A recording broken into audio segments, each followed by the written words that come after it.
sassy, a little bit crazy, a little bit classy. We got dreams and we got goals. We're just a couple of old sassholes. And let's go. Oh, I didn't know what you were going to say.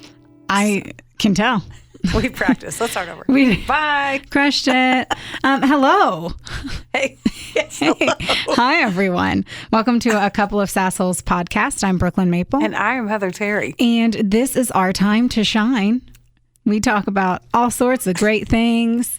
Muddas. Mudda. I always want to know what you're going to say after that, because the intro is kind of your gig. I know, it's my shtick. I've been doing it. It's fucked up shit, fucked up people. What was it was you. I know you know what it is. She's like, I love when she's like, what is it? I know she knows. Whenever we're talking about fucked up people doing fucked up shit, something like that. Mm-hmm. I don't even remember. I felt like I had done it so much that I needed to like take a breather. Yeah. And I like the ad libs. Bring in new life. I do like that. To our true crime podcast, where we try to make some jokes about some not jokey topics. That was a good one too. That is where I landed, and there's nothing else I can do about it. So we just had Prime Day. Oh my gosh! So do you know what I bought? I was like, I'm gonna start selling feet pics to cover everything that I bought. But no, tell me what you bought. Don't joke about the feet pics thing, because I've been saying that for years to you. She has been. Literally today. Yes. I said, walk around in those shoes for a good 8 days. Let me sell them. Some Asian businessmen would be very happy. The only thing I have to do is just a video of you walking in them and then your photo. I hate how much you know exactly how you would then do it.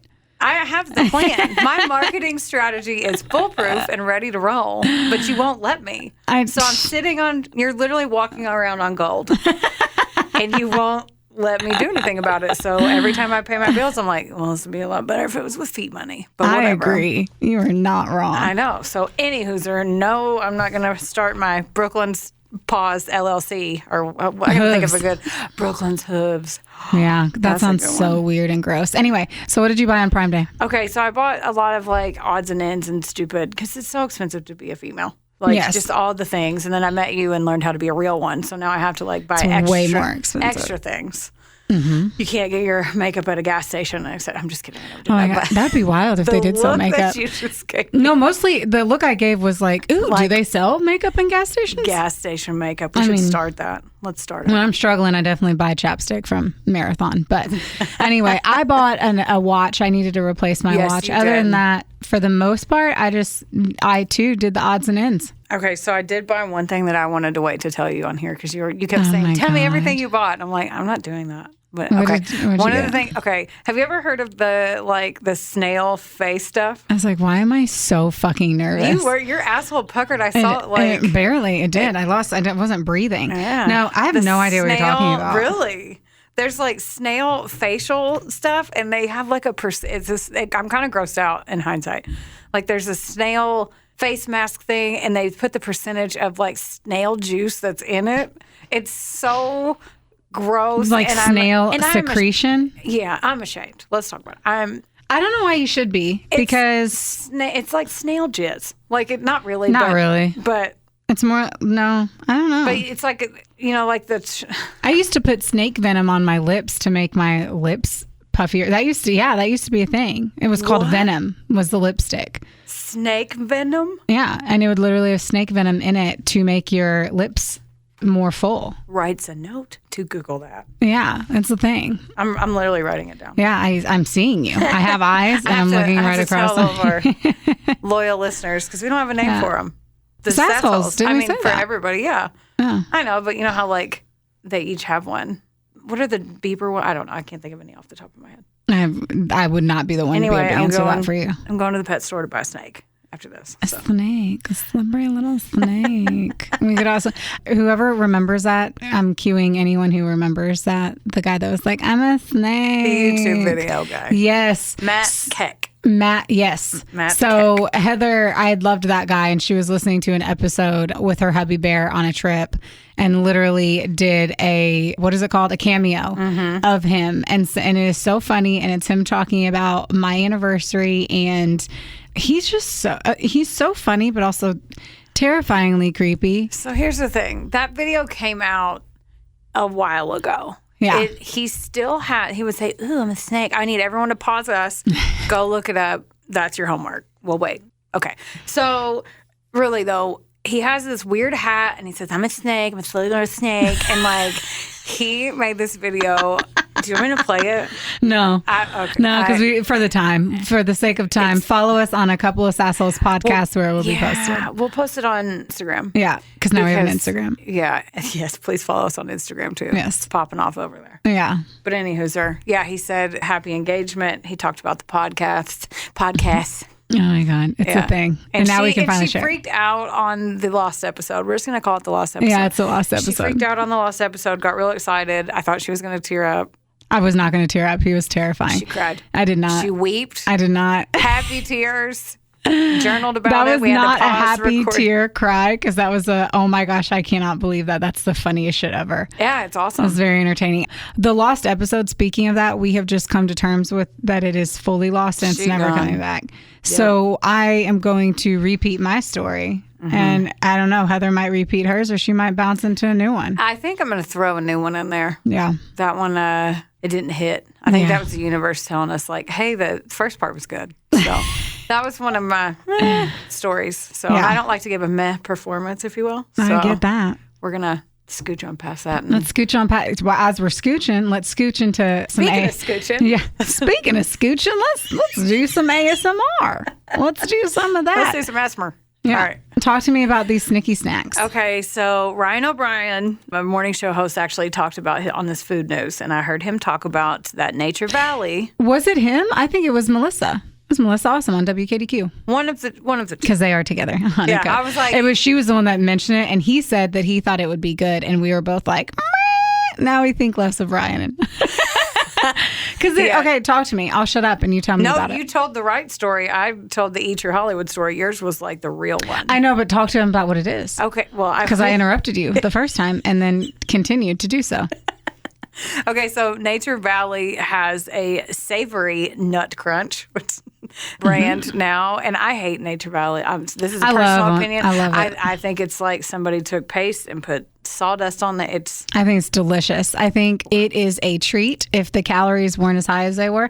So the thing about Nature Valley granola bars, right? So those are the flat ones that are 2 of them that are thin. And they basically create a complete and utter devastation of anything near you while you eat it. It's really meant for, just like trail mix, actual hiking. It is a high calorie, sustainable carbohydrate that is meant to get you on top of a mountain and back off of it. Do the rodents follow you up the mountain so you can feel like Snow White? Because all of the crumbs Hand just me fall. one. I want to see. Okay, so we're going to do, there's 3 flavors that just came out. So we're going to try different flavors at different times so that we don't take 6 hours. Okay, let me tell them what they are.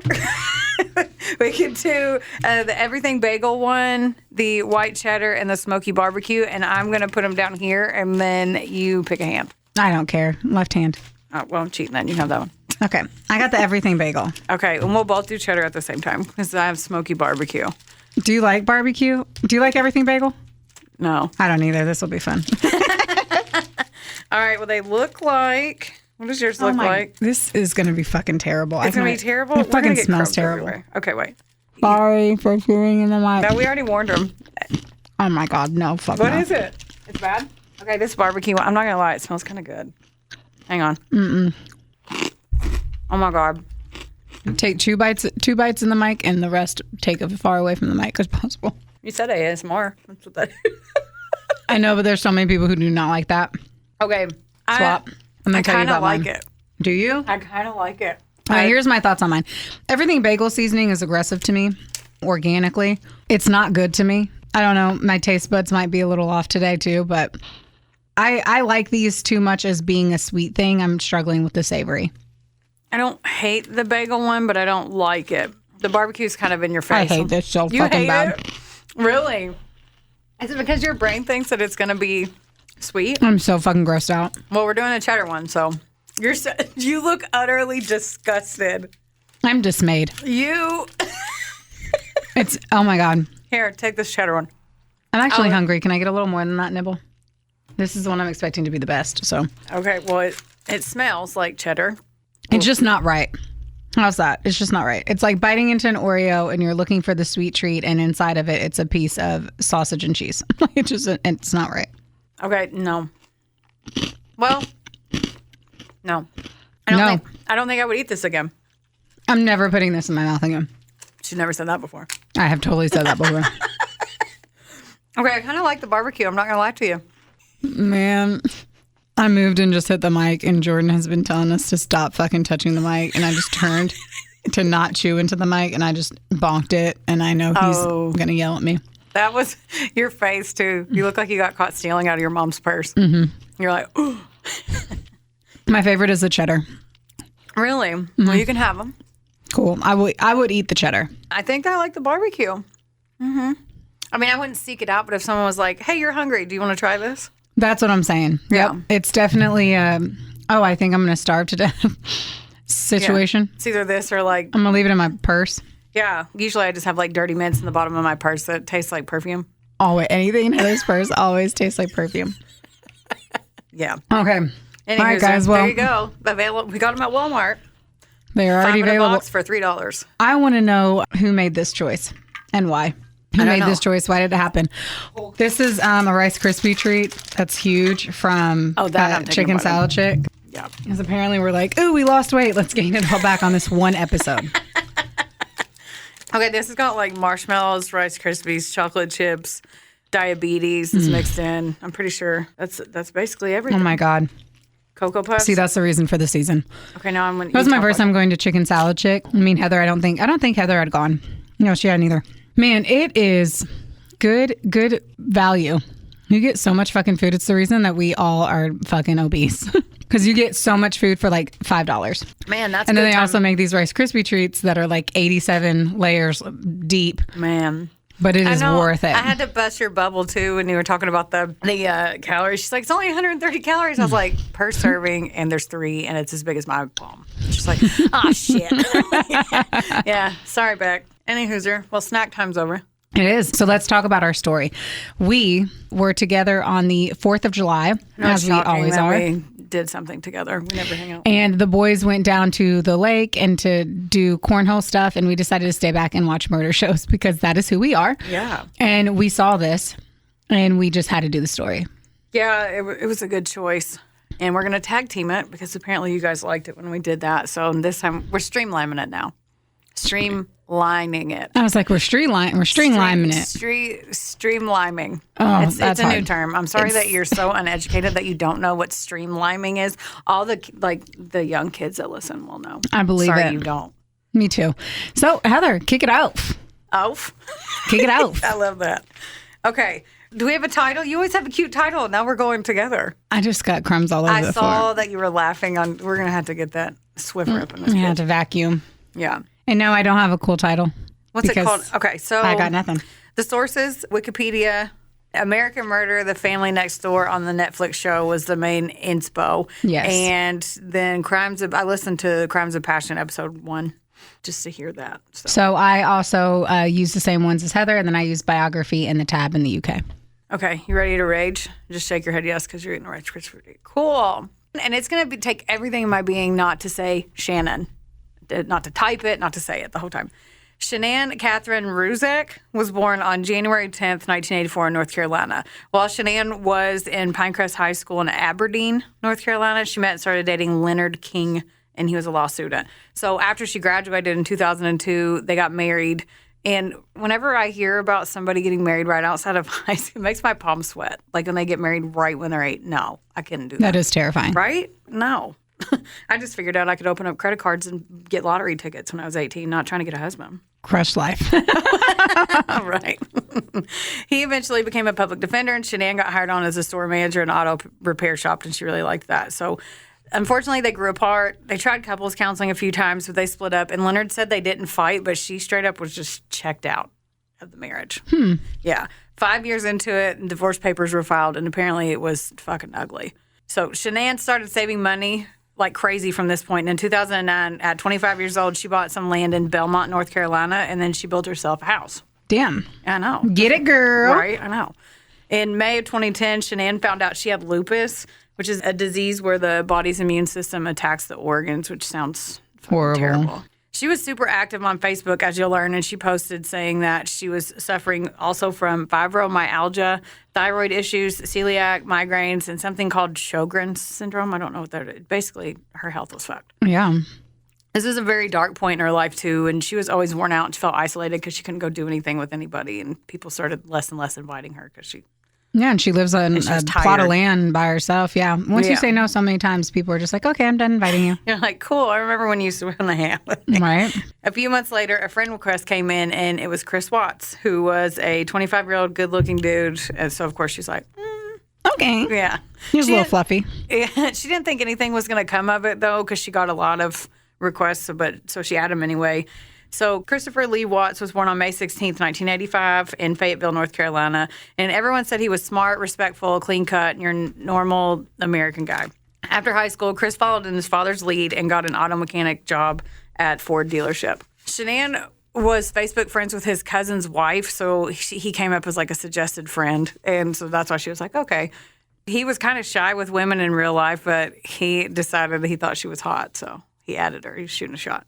Ooh. Mm-hmm. He slid into her DMs, and she was like, okay, after chatting a bit, I'll go out with you. They met for the first time, and she was legit unimpressed. She said he didn't take it. She felt like he didn't take it seriously. He was very underdressed, and all of that just pissed her off, like and annoyed her. Regardless, she was like, I'll go out with you again. So she went out with him a few more times. He took her to the beach one day, a few dates in, and she started feeling ill because of her lupus. And he was like, oh, it's fine. We'll go home. And on the way home, it was like 2 hours away. And he let her lay her head in his lap and like nurtured her because she was feeling sick. And then she started to fall for him then. I'm rolling my eyes. Good. Good. I thought it was sweet. She's like, I didn't really care for him in any way, shape, or form in any scenario of anything, but he let me lay my head in his lap near his penis. And he stroked my head, and that nursed me back to health. Fuck that. That's the dumbest shit I've ever heard. Next. I love you. God. Shanann said that she kept trying to push him away and had to cancel a lot at the last minute because of her health issues, but he stuck around. And they started talking marriage after only a few months. Don't we all? No. God, no. They wanted their parents to meet and invited them both over, or all of them over. Her parents were elated, and his parents were like, no, fuck her and fuck this. It was implied a lot that his mom was like, who's this new woman? And she wasn't really used to him having a girlfriend either, so she kind of felt like she was getting replaced. Sounds like a psycho mother. Mm-hmm, a little bit. Sounds like the He's beginning. He's a fucking grown-ass. Oh, my God. Oh, my God. I'm embarrassed. I was kind of embarrassed. I'm cringed. I'm cringing. What do the kids say? That's cringe. I have no idea, but I'm cringing. They're streamlined. Okay. She kept running her mouth at the cookout, and Shanann's mom even heard her, and she was talking shit about her being divorced. And she's like, oh, she doesn't really love him. Like, his mom was just straight up to her mom talking shit about her kid. Yeah, I know. And their relationship did not improve, and they didn't like each other. It sounds like it. Yeah. I am cringing still. I know. Shanann said Chris wasn't the person she expected to fall in love with, which is kind of a weird... a passive-aggressive slap at Chris. Yeah. I mean, you don't handpick who you're going to fall in love with, but you also don't... That sounds very slighting comment. Like 100%. Is that what it's? Slight? Sounds like a slight? That sounds right to me. Sure. Let's run with it. We'll go with that. Sounds like a slight. Everyone's like, that's not right. I'll get text messages and messages about it. So next week. Look forward to hearing. I like that I can just fly by the seat of my pants because we get corrected and it's fine. I learn. This is how I learn. Yeah. So 8 months in April of 2011, Shanann started posting her favorite engagement rings on her Facebook page because homegirl lived for social media and posted anything and everything all the time, several times a day. So she started picking out rings she liked and posting them. I am not victim shaming, but I didn't really care for Shanann. And I don't mean to be a horrible person, but I utterly cannot stand how much she posted. I thought it was obnoxious. I thought it implied that she was the most important being in the world. It was at a time where there were influencers, and she wasn't doing it for work. She was just doing it to aggressively overshare. Yeah, she definitely started out oversharing. 100%. And I'm just gonna like insert something that I had looked up because I was just so utterly annoyed with everything that was her and her posting. So I had to understand, was that like an age thing? Is it that I have issues myself with fucking social media? Is it a Facebook thing? So I had to look up like what the demographic of Facebook is, so I could see like, oh, it's because of our age and no one is fucking on. And why can't I find it, Heather? Just get your hand over here and come. Okay, the majority of Facebook users are between 18 and 34. I'm 35. Man, I'm over the cutoff. The platform, oh wait, hold on. It's followed closely though by 35 to 54. So it's a younger demo. Whatever. And there's like a significant user base that's 55 and older, but really it's all that's younger. Interesting. I thought it would be more middle-aged, honestly, because I feel like that even like my younger cousins and stuff, they're like, oh, we don't use Facebook. We check it like once every 3 months. Yeah, maybe. I don't know. Who knows? I mean, I'm 35 and I was the first one who was able to get on Facebook before, like outside of college. So I hit college, and because Facebook was really originally only for college. That's so wild. And I got in college the year that they opened it up to everyone. Oh. So that kind of means there's a whole demographic of like, so 35 from 36 to 54. Yeah. They didn't have it until later on in their lives. Yeah. So I don't know. And no one deserves to die, but some of her actions, Do you talk about any specific video on her Facebook? One. Which one? The one where... Which one? Just say. The one where she does the pregnancy announcement. Oh, okay. So everyone knows that she was pregnant. There's like the one with the... No. So there's two other... Like there's one moment where she literally texts Chris and is like, let me know whenever when you're going to be coming downstairs or something at the airport. I want to record the kids. So she literally is not living her normal life. Yeah. That was so obnoxious to me. I was like, that's creepy. Then there's another video where he is literally dressed up as Santa Claus. She is recording herself. And Chris walks in. The girls kind of get freaked out. They go away. And she's like, did you bring your phone? And he goes, no, I left it in the garage because I came in here. And she berates him on her Facebook page. She does. Mm-hmm. She is like, it must be hard to not really think. Like at least one of us is thinking, I have to go out to the garage and get his phone. That's so annoying. So I can take photos of the kids. And it's like, yeah, because you have to live fucking stream.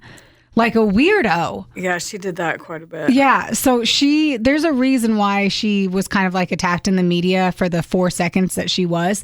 She was doing videos like, everything I do is for my kids. It is all centered around my kids and making sure that they become great. And it was like just too much. Yeah. So too much. That too much is a good way to put it. Yes. Sure. Okay. She lived for social media, as we said. And then, so they got engaged that August. They tried to distance themselves from his parents. So they took a trip to Colorado, which Brooklyn loves, and they fell in love with it, and they made plans to move there in early 2012. They both got jobs at the Ford dealership there about 30 miles north of Denver. They got jobs at the Ford dealership about 30 miles north of Denver. And it was said that people noticed that Chris was super passive and Shanann was openly aggressive and bossy as fuck with him, like Brooklyn said, too. Even the boss was like, people noticed that they thought they were happy. You could tell that she was in charge. November 3rd, 2012, they went back to North Carolina to have their wedding, and Chris's family did not come.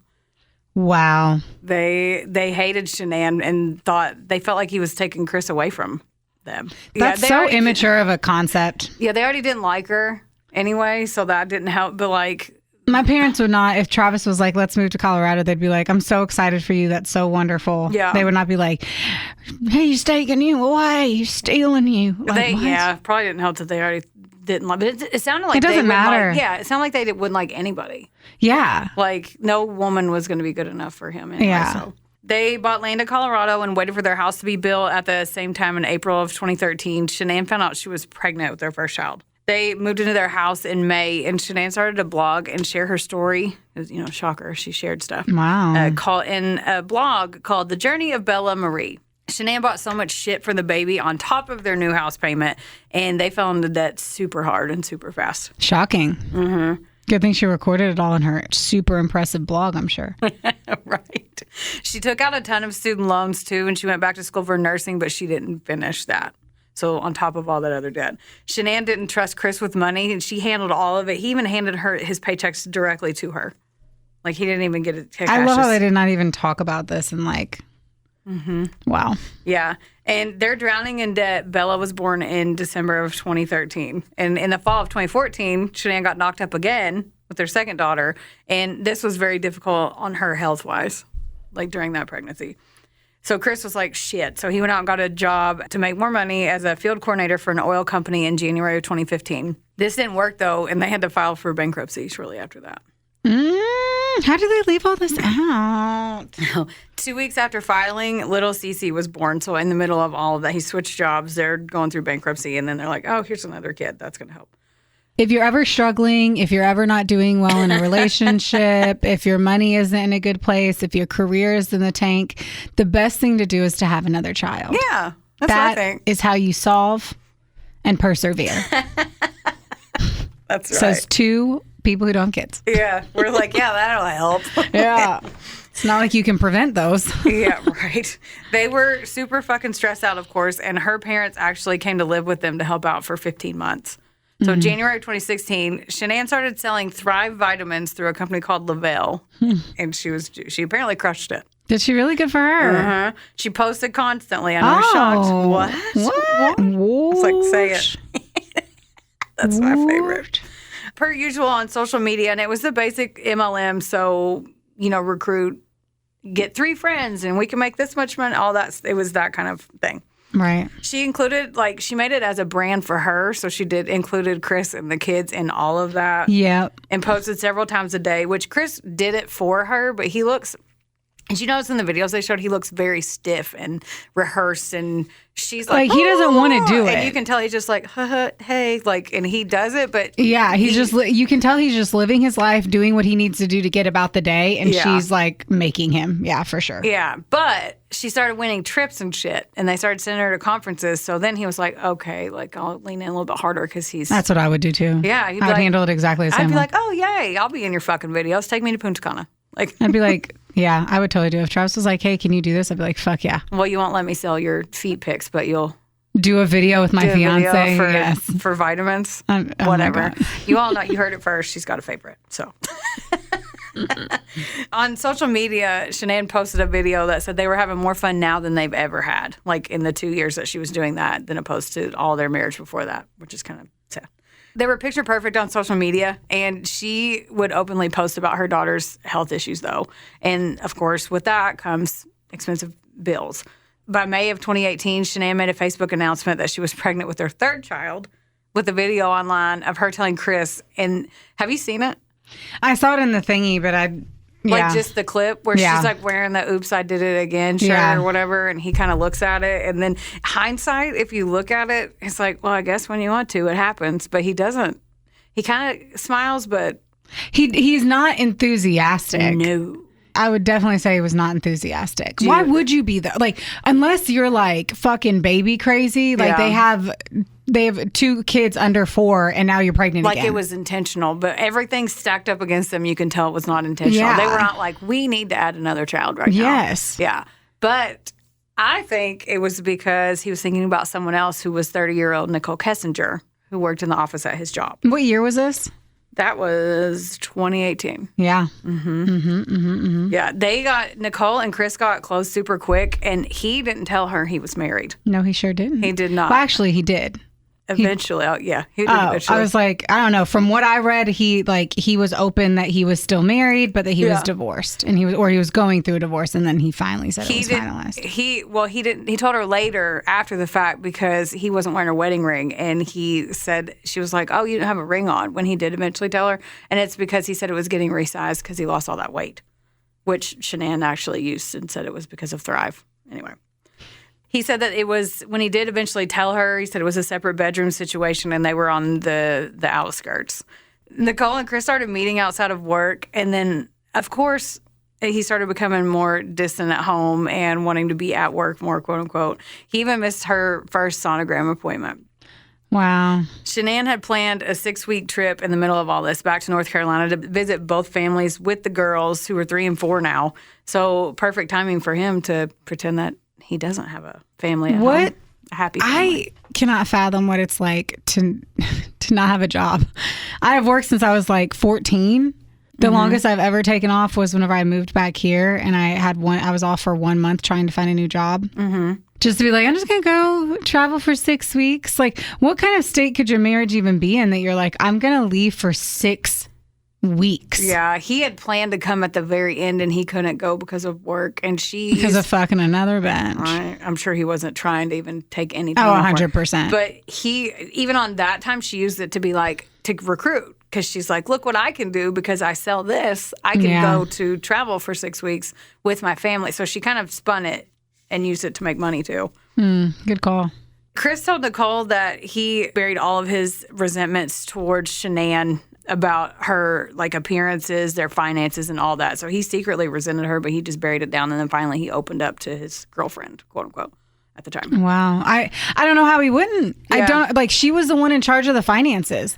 And it was his money, and she literally pissed on it. Like, of course, who wouldn't resent that? Yeah. And so Nicole and Chris kept dating this whole time while the rest of the family was in North Carolina. He would FaceTime and act like nothing was wrong. But towards the end of the trip, when he was supposed to go out there and meet them, he started missing texts and calls from her, which pissed her off.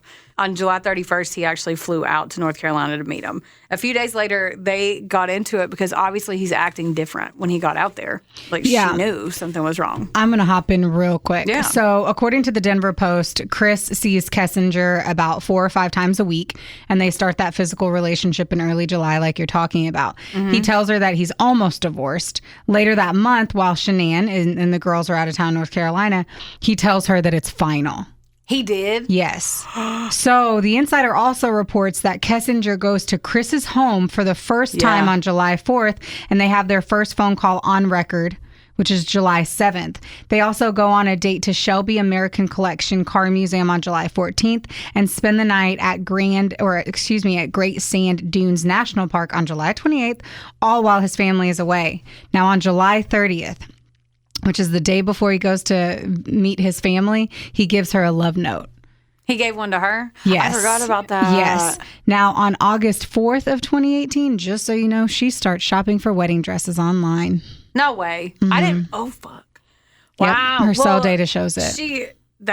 She looks for 2 hours looking for dresses. Wow. While they were on the overnight trip, he didn't answer any of Shanann's calls or texts. Yep. And that's so obvious. That is so obvious. Yeah. Oh my God. And then he just said, I'm sorry, I do miss you. And she started calling him out, but she's like, we'll just wait and see. So anyway, they got into it while they were out there. And then August 6th, Chris told her he wasn't sure he wanted to have another baby. She's already pregnant. I'm going to take this microphone and beat it up against this table. That's unbelievable. She was already pregnant. Beyond termination. Not that she would, I'm sure, terminate. She was like probably 14 weeks or so at this point.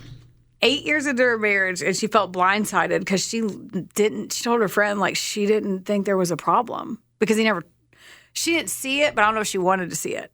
Yeah, she eventually goes into like how she obviously emasculated him.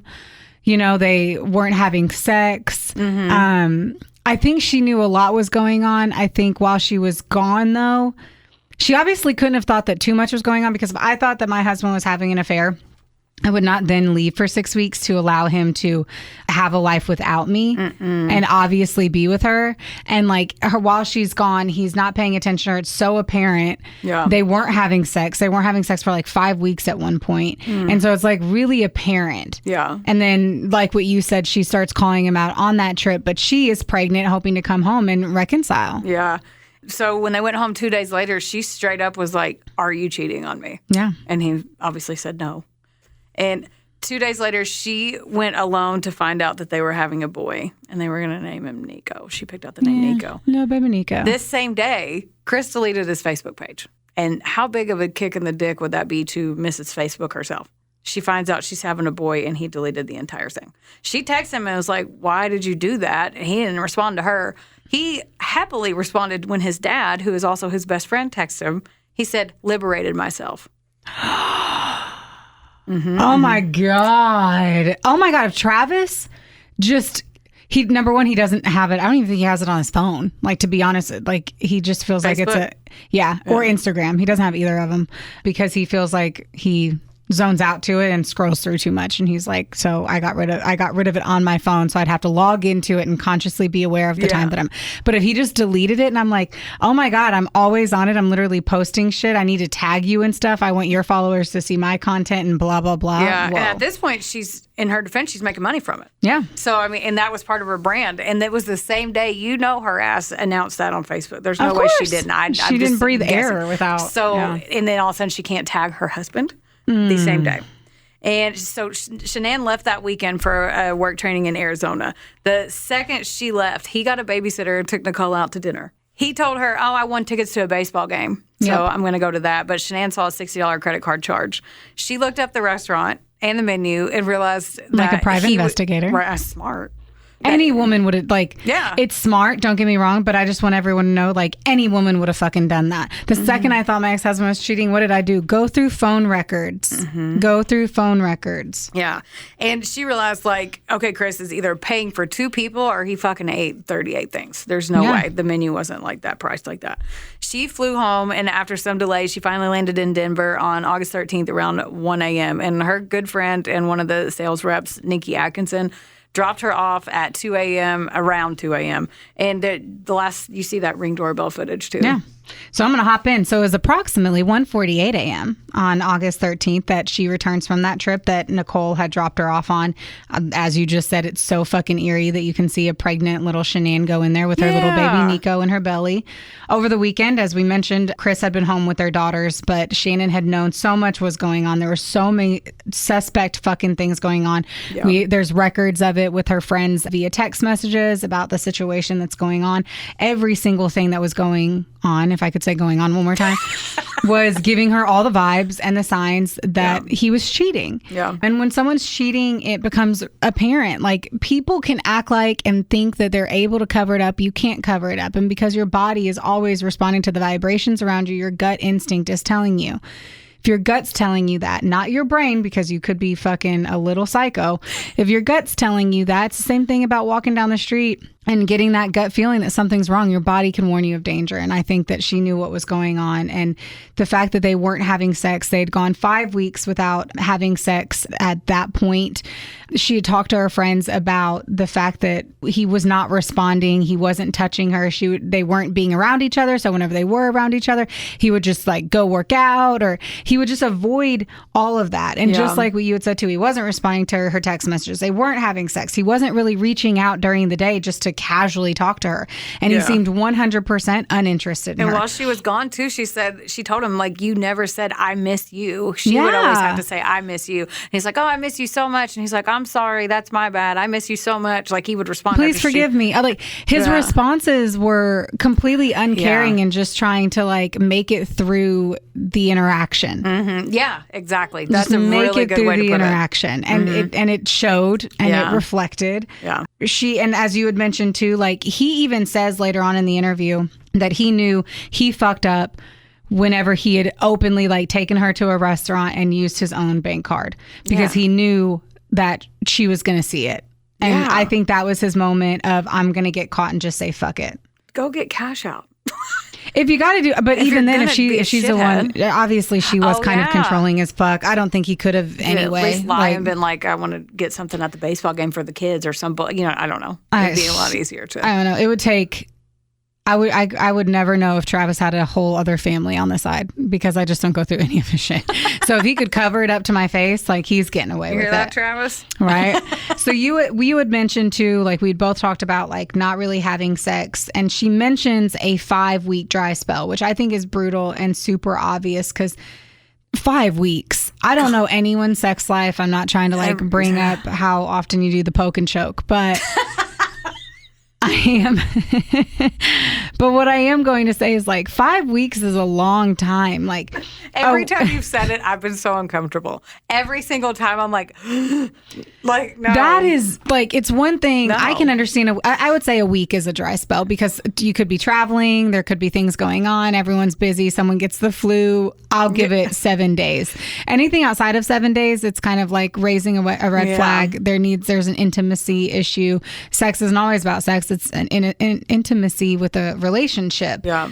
But she even has points out to says we get to talk We could talk about this. She says at one point that when she takes a shower, that means that she wants to have sex. So at night, if she takes a shower, she's texting her best friend. I couldn't imagine texting you and be like, I took a shower. That means I want to have sex. And I'm not trying to be like, bitch, I think you need to just take a fucking shower anyway. That's your signal? And she says it to her best friend. Like, he knows that if I take a shower at night, that means I want to fuck.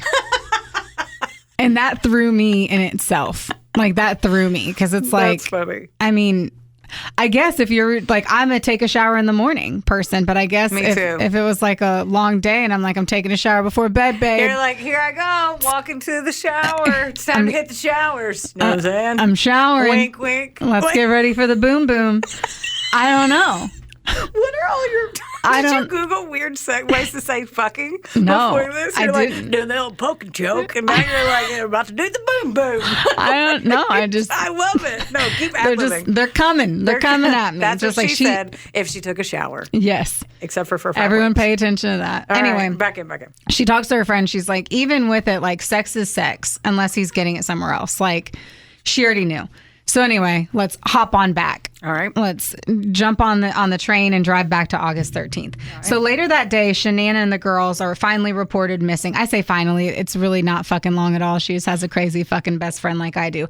So her friend reports her missing because she became concerned that she had missed one of her OBGYN appointments. Yeah. Which only her fucking best friend would know that she had an OBGYN appointment and failed to show up. She also wasn't responding to any of her text messages. They don't mention anything about her Facebook. I don't know if it's common for her at like 5 a.m. until noon to be on her Facebook. In the pod, because I was curious about that. That's why I listened to the other episode too. And they said that she could tell early because normally it was right off the bat. I'm sure. That's so much. Anyway, and I had sidebarred in there to talk about the whole fucking Facebook thing because I was just like, why do I hate... For whatever reason, I have rage and I have annoyance to the way that she posts on social media. Mm-hmm. I get it now. We did 5 years ago have influencers. I get it when you're an influencer. If I follow you and you're an influencer, I understand it. I suck it up. If you're annoying, I mute you. It is what it is. Yeah. But her shit was just like, fucking, I don't know. I'm sorry. Anyway, her best friend's on one. I love her. Smart. Her best friend is the reason for the season. Yeah. She's the reason everything happened. She's the reason he got caught. She is it. Like, go fucking one more again, Nicole Utoff Atkinson. Fucking praise be, you sweet little... The one that dropped her off. Lady. Yeah. She's the one that did all this. So anyway, after she misses a business meeting, Nicole's like, fuck this. She goes to her house at 12:10 p.m. So this girl doesn't even make it to lunch. Yeah. She is not even picking up that salad to go. She was like, my friend is not responding. I am on my way. None of it, we would do the same shit. 100%. If it even took that long. No. If you got to work at 8 a.m. and I did not show up, by 8:30, if I did not respond to your text messages and my phone was just at home, you'd be like, fuck this. Tracy, I'm going to Brooklyn. And Tracy would be like, yeah, you should. For one, I think it's cute that you think I'd wait till 8:30 because you get here at like 7:50. So yeah, but I could be like, the dog got out and I had to, we tell each other everything. You literally would be like, the dog's out. Like, no, but you'd wait until at least 8:30 because when the dog gets out, I'm stuck chasing him. Like you'd give it 30 minutes. I like to think, especially when my phone is saying I'm at home. You know, you'd give it a little bit of time because you have my location. But anyway. So she goes to the house, knocks on the doorbell. That makes no sense. Rings the doorbell, knocks on the door, goes unanswered. Yeah. Then she decides to call Chris. And he's at work. And then she calls Chris and then she calls the police department. Bitch wasted no time. Good for her. So the police officer arrived to do one of those welfare checks at like 1:40 p.m. So really great job on the police department. It took them an hour and a half for a welfare check. The girl wasn't missing for long, you know. Normally they'd make them wait in the stories that we tell. 6 days. They'd be like, well, wait until her body shows up and then we'll fucking look into it. Yeah. During the check, Chris gave the police officers permission of the house. This is where you get that body cam footage. This is what made us do the fucking story. So juicy. Oh my God. So you walk in there, they discover the purse containing her keys, her kid's medicine. Her phone is located in the couch cushions in the family home, obviously, because we're at home. And her car with the kids' car seats are also in the garage. Yeah. Her wedding ring is found on the bedside table. During the video footage, you can literally see him. He's being pretty nonchalant, not thinking too much of it. He's like, but then he's also like, oh, this is her purse. That's so weird. And her sister, or her friend, sorry, same thing. Her friend is like, oh my God. Like she would never, like she would never leave. And she's freaking the fuck out. And it's so sad because you can see her heart breaking. She's flipping her shit and she knows something horrible happened. Like there's no way she would leave that or do any of that. Yeah, and the guy is like not freaked out. He hops out. He's like, hey, yeah, it's fine. Travis would jump out of the car and be like, where the fuck is she? What do you mean she's not here? Where are the kids? He never breaks down. He never cries. He's not worried. No. There's no concern. He has no level of concern. And he got out of the car and he stopped and asked, introduced himself to the cops and he's all flittery in there and pleasantries. Yeah. Well, then you can see that one of the cameras picks up him going to the garage. The second that happens, so he takes his truck, he backs it up to the garage. You can't see dead body or anything like that, nothing like that. But you see him freak the fuck out. Now he has to explain what he was doing in the middle of the night. Yeah. Because she got home at 2 or not, I guess not really, but still dark out type of situation. Like why and what was happening there. The FBI and the Colorado Bureau of Investigation, they joined the investigation the very next day. I don't know if it was a slow season or what. I don't know what the fuck. I think it's because it was 2 young girls, her kids and and she was pregnant. Yeah. He initially told police that he had no idea where his family might be and that he had not seen his wife since 5:15 a.m. the previous day whenever he left for work. Once more, does not seem fucking concerned. He also gives interviews to the Denver stations at his house outside in basketball shorts and a t-shirt, not looking like he fucking cares. And he's pleading for the return of his wife and daughters. When you look at that video, you can just tell that he is not. It's very cold and rehearsed a little bit. You can tell he's trying to say what you think he should. A sad, upset father and husband would say, but none of it's reaching his eyes. It's not. You got them dead fish eyes. Yes, it's just not working. Mm-hmm. Everyone's all up in arms. The news is all fanatical about it. They bring in Chris to do a polygraph pretty early. So on August 15th, this is only day 3, right? So she's gone on the 13th, 14th, 15th. Yeah. Not long at all. No. 72 fucking hours. Yeah. He's brought in this banging ass fucking agent, Tammy Lee. Bitch, you rock. I loved you in the video. Praise your name. She is amazing. I love her because she's just so unreal. Yeah. I love her so much because she literally starts the interview by saying that at that moment, only one person in the room knows the truth. But the cool thing was that at the end of the test, 2 of them are going to know.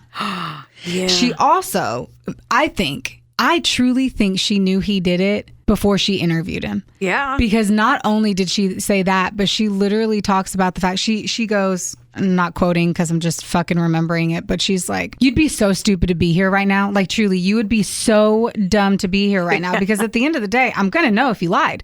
Like in this moment, I'm going to know whether or not you had something to do with the disappearance. So you'd be an idiot to come in here and say, yeah, you do it. She fucked with him real hard and real hard. Good for her. Oh my God, I love it. She has to tell him while he's doing it that he's not really breathing. And she's like, you have got to take a deep breath because your numbers are off the charts. So then I looked a little bit deeper onto his polygraph test. Uh-huh. He scored shockingly low. He didn't just fail. He plummeted. The normal score to indicate that someone is lying is around a -4. Uh-huh. That is a general, if you ask me, did you eat that Rice Krispie treat? And I'm like, no, probably a -4. He scored a -18. Oh, Jesus. If someone scores 2 or higher, they're probably telling the truth. Now, it's not enough to stand up in court or convict anyone, but it's often enough to break people down and get them to tell the truth. Yeah. And that's exactly what fucking happened with Chris. So after he fails the lie detector test, he requests that his dad come in because obviously they're like, dude, you lied. You lied. You lied. You know you lied. We know you lied. Everyone knows you lied. We're not really going to let you get out of this until you know that you lied. Yeah. The investigator, though, he says, well, did Sannann do something? And he put that idea. And I think that was intriguing. I am sure that the investigator did this on purpose, but he put the idea in his head because I know that they know that he killed her. Yeah. Because they also knew about the affair and they were really trying to pinpoint and hone in on this affair. Mm-hmm. Because at some point, when the girls go missing and the mom goes missing, Kessinger, his lover, Nikko, Nicole is starting to feel a certain way about it. She sees it. She gets uncomfortable. She ends up Googling if everyone hated Amber Frey. Amber Frey is the woman that Scott Peterson had an affair with. So once she starts to be like, oh, fucking shit. Yeah. Fucking shit. She was just looking up wedding dresses, and then all of a sudden she has to look up past people that were in love triangles. Yes.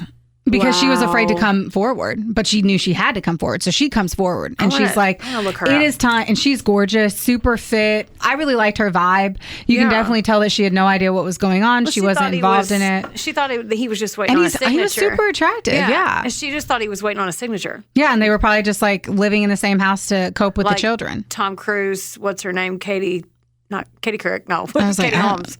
When they slept in twin beds and he said it on Ellen. Anyway, keep on. But that's when they were together. Anyway. Yeah. As he's talking through this, they obviously are talking about the fact that she had an affair, or that he had an affair, and that they know about that. And he goes, can I have my dad come in? By the way, that actual interview that polygraph test was 7 hours long. 7 hours? 7 hours. He is super adamant that he didn't hurt his daughters. He says that they don't obviously believe him. The dad comes in. His dad's like, so what's going on? Mm-hmm. His dad's already like so fucking uncomfortable because he's like, shit. Like, fuck. I could not imagine. Oh my God, I could not imagine. So he's talking to him and he's like, Shanann did it. And he's like, what? And he's like, Shanann did it. Like, this fucking soft, bro. He is whispering it. He's saying it super softly in a really fucking lame ass, stupid way. And he's like, Shanann was killing Cece and she was smothering him. And then I got mad and I choked her and I got rid of her body. Oh my gosh. So then the investigator and banging ass Tammy Lee, they come back in there and Tammy's like, are you okay with us telling the world, the public, that Shanann killed your kids? And he goes, I didn't do it. And she goes, are you comfortable with me telling the public that Shanann murdered her daughters?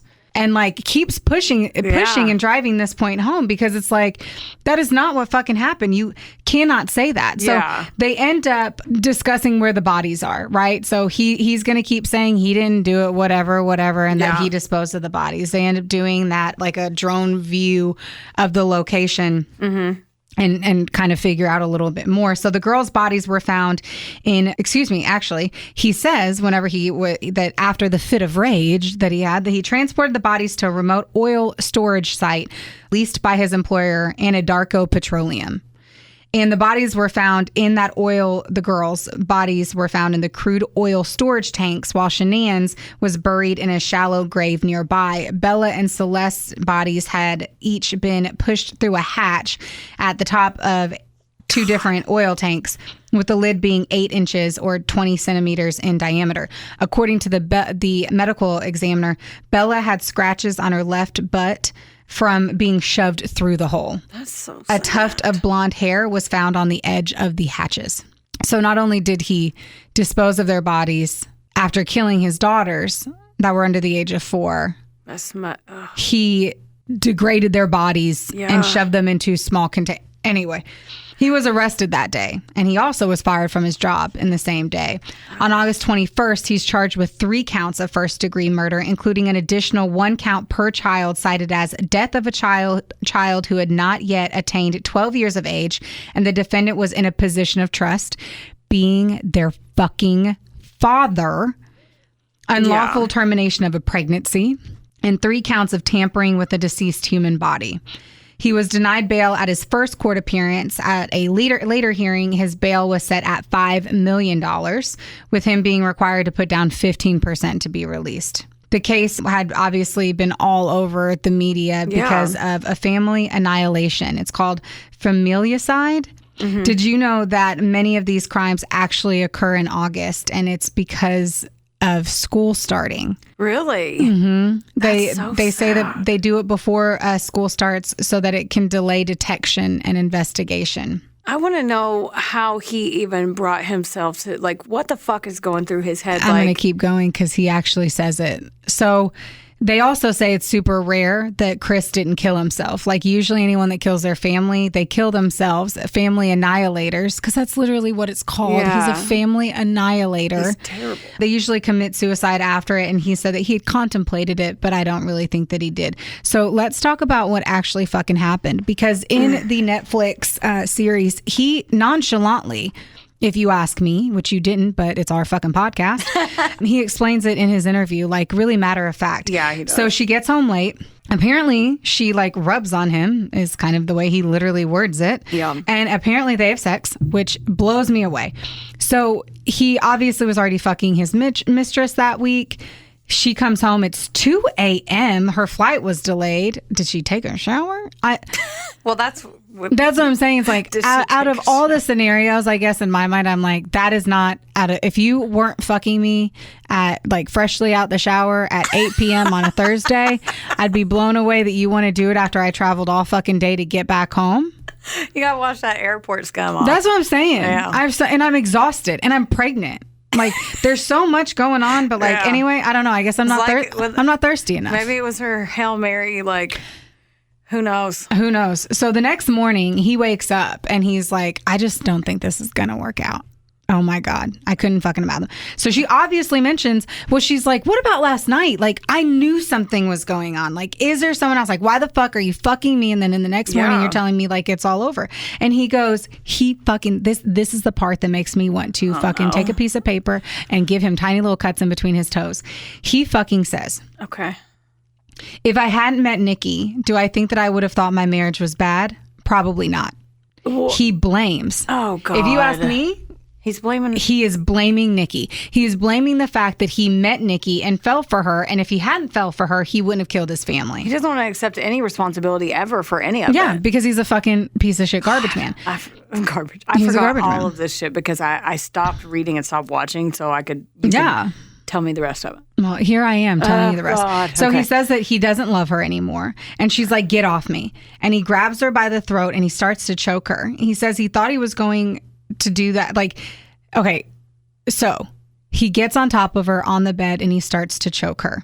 He does not stop. He says that he had opportunity stop. He wonders why he didn't stop, that he had lost his mind. But then he also fucking says that it was like he had an idea that was already implanted in his head and that he was going to do it.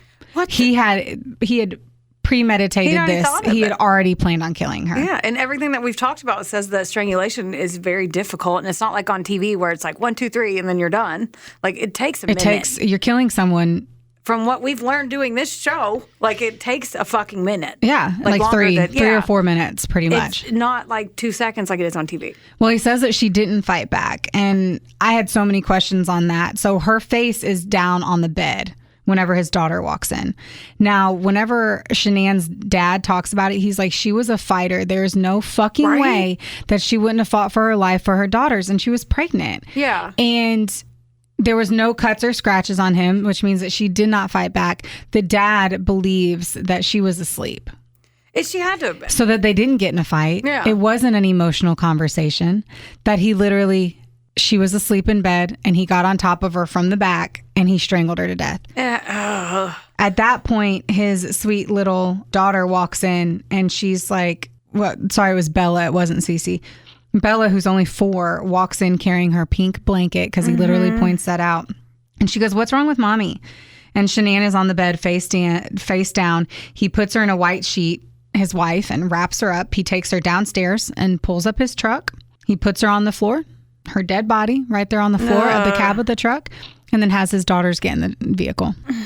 They're like, is mommy okay? And he's like, yeah, she'll be fine. The drive to that location, Heather, motherfucking Terry, was an hour. It was 45 minutes to an hour. He says, I thought the entire time. He explains that he thought how all he wanted to do was be a dad. Like, all I wanted to do is be a dad and have my kids love me. But why am I doing this? Like, but I'm so, and he doesn't even say, but why am I doing this? He goes, the whole time I was driving there, I was like, I always wanted to be a dad. I love my kids, but never explains, like, I can't believe I killed Sannann. I don't know. Like, I don't have to kill my daughters. I can just turn around. I can do none of that. Yeah. None of that. I also don't believe a fucking word he says. I don't either. I don't believe his emotions and when he talks about them. Me either. Because he lies the whole fucking time. Agreed. So the daughters are sitting in the back and they're just kind of like sleeping on each other for the most part. Like they're being really quiet, just kind of sleeping, not really sure what's going on with mom because they're only 4 and like 2, I think, or something. 3, yeah. 3 and 4, super, super young, very confused. Yeah. Cece was first. And so he put the blanket over her head and suffocated her. And Bella is like asking what happened to Cece. And then he grabs her and he does the same. And the last thing she says is, "Daddy, no." This makes me want to cry. Then he hides their bodies, as we're aware of. And he calls the school saying that they are unenrolled and that they won't be coming back in August. He calls his realtor and puts his house on the market. And then he texts Nikki and talks about their future together. What the fuck? Yeah, oh God. Unbelievable that he thought that he could get away with all of that. Like, in his mind, obviously, by those 3 actions. Yeah. Right? So he killed them and hid their bodies. He calls the school saying that they're not going to come. Then he puts his house on the market. He's like, all right, I am set and now I can be with Nikki and I'm just going to... Yeah. What deliriousness is going on with you on that? I'm so confused. And then on top of that, he never dealt with the schools. So they were kind of confused as to why he was calling and not Nikki, because she kind of ran the show. Not Nikki. Sorry. Shanann. Yeah. Shanann like ran the show. Yeah. So they were confused as to why she didn't call. Of course. Yeah. He ends up pleading guilty to the murders on November 6th. The death penalty is not even on the table. And that's really because Shanann's family was like, no one else should die. Like, we're done with that. Man. They were supportive of his decision to accept the plea deal. On November 19th, he was sentenced, as I mentioned, I think, to 5 life sentences, 3 consecutive and 2 concurrent, without the possibility of parole. He received an additional 48 years for the unlawful termination of Shanann's pregnancy and 36 years for 3 charges of tampering with a deceased body, and his sentence began immediately. On December 3rd, he was moved out of that prison due to security concerns. On December 5th, he arrived at Dodge Correctional Institution, a maximum security prison in Waupun, Wisconsin, to continue with his life sentence. On November 18th of 2019, he was ordered to pay Shanann's parents $6 million. Now, obviously, it's super unlikely that he'll ever pay them back, but the whole reason for it was so that he couldn't make any money off of the murders himself. Oh, good. I wondered why they would do that. They did it so that if anything ever happened, they would always get all of his money from now until forever. His poor and you can see, I think the best part of what they did with the Netflix series is they show him in court.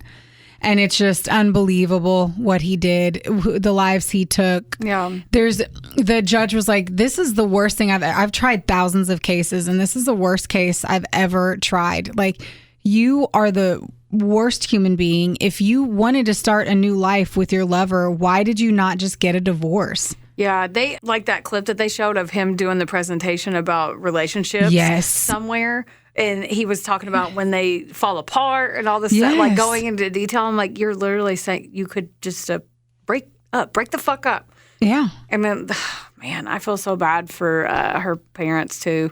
Because they love them grandkids. Oh my God, and her brother. Yeah. All of them. It's just so sad. The whole fucking thing is sad. So I know this case wasn't necessarily about domestic violence prior to his choice to kill them, but it's still always a concern. If you're worried about an ex or a partner, please contact the National Domestic Violence Hotline at 1-800-799-7233. You can also text START, S-T-A-R-T, to 88788.